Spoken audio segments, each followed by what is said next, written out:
to kipuonje mano to ok udhi lal. Kanyo nyiso ni lal mag kido kod timbe bende bedo kacha manok koro moyo kata ka olal to kolal ahinya kinde ma intiere kar kanyo gin gik mage monego bed ni bende irango. Nitie gik mathoth ahinya mabende nyakoramo jooda ni mondo odhi e okang' moro machielo mondo warangane ere kaka wanyalo nyayo gigi duto matimore e alwora. Wang'e ni kinde mabiro wanene kaka chal mar wach nitiere mano ka intiere Bomas of Kenya okinyi ma kawuono mondo mi wanene ni ikruok ma kagi kacha to koro chalo nade ka irito jatend piny Kenya mondo mi ochopane kar kanyo. Nitie gigo ma oganda nyalo bedo ka timo pile ka pile e kit ngimagi mondo mi gine ni kido ni ok olal. Nitie moko ma iwacho ni tero ji nyange, iwacho ni ji noweyo nang'o, tero buru ji nowe nang'o, weche mag tergi bende ka itimo e yo mopogore opogore. Magi ka iweyo, magi nyalo bedo moko matimore, iwacho ni gin seasonal kata ok gitimre pile ka pile. To pile ka pile kit ngimawa. Weche magi ma onego bed ni oganda timo mondo mi warit gi ane. Nitie jogo manyahero chwalo kata siro talanta mopogore opogore mag ogandawa kama intiere mano ka Kenya Cultural Center un kata gi yore mopogore opogore un nyaka gi kar ot moro mar tugo mag loso tuke machalo kamagi kinde mag intiere e pile ka pile ngima mar oganda ginyatimo ang'o mondo mi girita ne kido kod timbewa wan bende kaka oganda kama wantie. En adieri ni nitiere timbe Luo matho to githo to Jo-Luo kawo kendo kido machielo kaluwore gi nafas mayudore sani. Namba achiel, sani kopo ni mako nyathini ni dwa golo lekene auchiel to en na lweny. Wuonwa kapod ngima nonyisa ni en lekene auchiel nokogol nikech noluor omiyo noepo ma en obedo gi lekene te ka jowete gi moko to nogol lekegi to kendo en nikech pon ne biro ni kogol lekeni tin chien koro mondo ibed e pon masano ni bedo gi lekenigo. Mana achiel kuom yo mane ji wito go utamaduni pon. Koro iyudo ka pon masani en ni ok wanyal wacho dholuo miyo koro pon miyo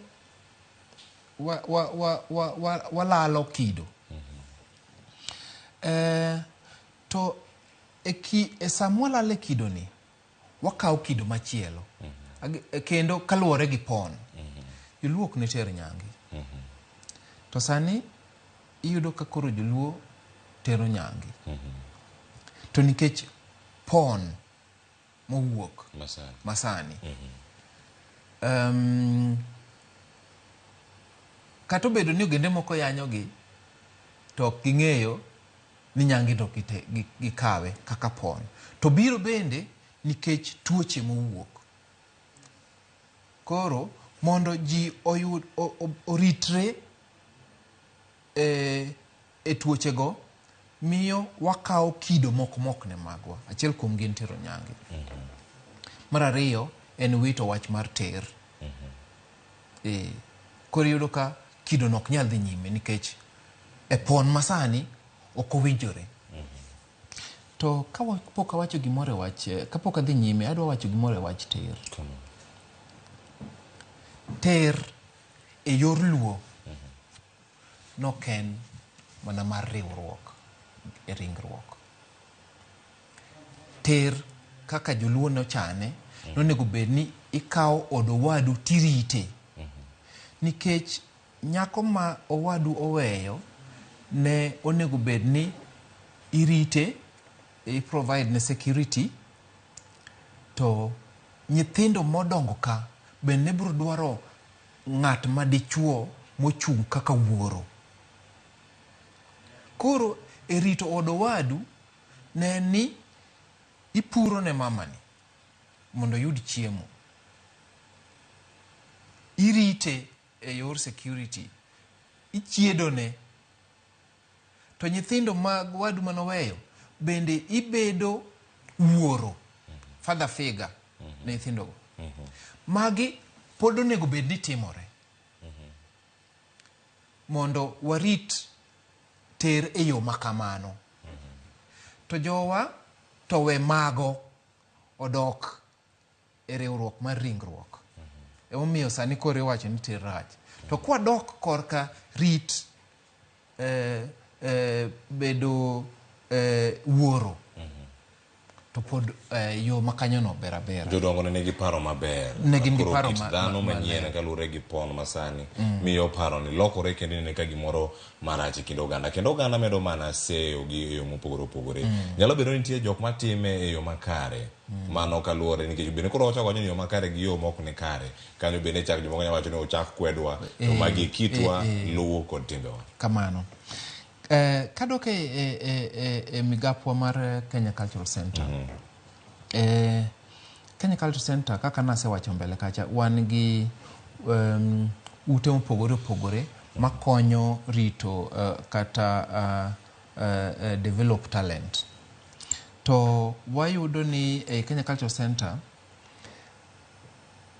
ka in gi talanta mari, to wamiyi opportunity mar kete e stage mondo oganda onene. Ma achiel kuom yo mwaritogo kitwa. Namba 2, Kenya Cultural Center sani watemo mondo wanyis oganda ni gigo mwadwa keto e stage kaka tukewa gin tuke mawacho stochwa kaka jopiny. Wawacho ni onge yo ma inyalo nyisgo stochwa kopogore kaka wan wawache wan wawegi. To stochi iwacho mana ka ing'eye. Koro mokwongo wapuonjo ji mondo wang'e kuma waaye, background marwa. Ma bro konyowa goyo stochwa e yo maber. Namba 3, watemo nyiso ji mondo wakel e tuke ma ikelo gi dhowa mopogore gi dho ngere. Waluongo ni vernacular plays. Koro ibro yudo ka ogendni machalo Waluya, Wakikuyu gi Jo-Luo okawo ma motegno ahinya, kendo iyudo ka gin gi plays ma okel e dho Kikuyu, dho Luo gi dho Waluya. Sama ibiro nyiso tugo ma okel gi dhou, ntiere kaka iwinjori gi tugo no maber, kendo ineno ka owacho gik ma donjo e chunyi. Nikech iwacho ni gima owach gi dhou donjo e chunyi, to gima owach gi dho ngere donjo e wiyi. Koro sama tugo okel gi dhou, to tugo no donjo e chunyi kendo puonji moloyo kano wache gi dho ngere macha donja e wiyi timor tiweyo kamano. Koro watemo mondo wajiw jogewa mondo okel tuke mang'eny ma okel gi dhowa mag ogandawa ma e Kenya ka. Kamano. Erokamano ahinya nyakuro joma nitie kae koda Mike